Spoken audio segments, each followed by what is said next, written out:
че някак си загубили сме. Добре дошъл в България, това е моята страна. И тук обичаме да ходим с дигната глава.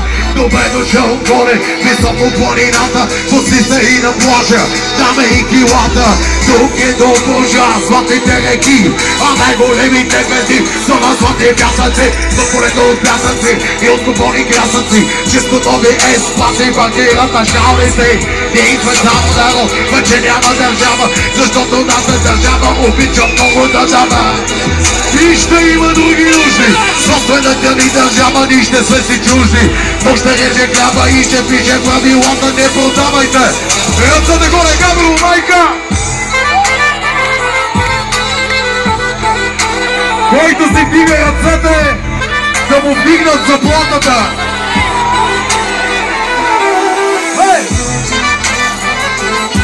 Приятели, супер сте, ръцете горе на всички! Готови ли сте да правим заедно? Готови ли сте да правим заедно? Габро, освени сте! Високи сини планини, реки, златни равнини, а небето като от куприна. Всички! Това е! Леле! Високи сини планини, супер сте!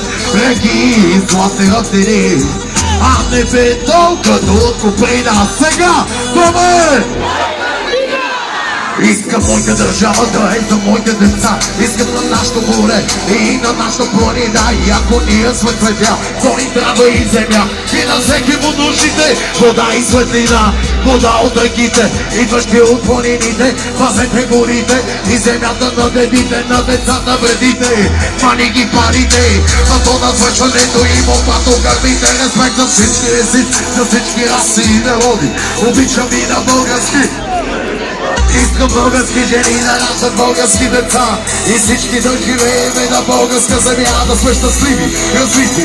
Тук и пред света, за гордост да разправяме за малката България.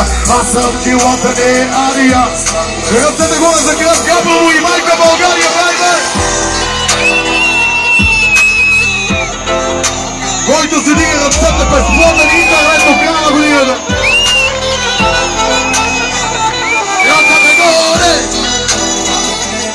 Приятели, изгледа невероятно поздравих за гостите от Русе, за гостите от Варна и за домакините от Габрово!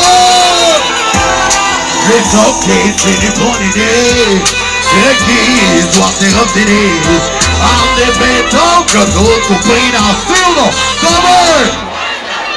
Майко! Високи сини планини, супер сте! Реки, златни равнини, по-лузо, а небето като от куприна. Сега! Добър!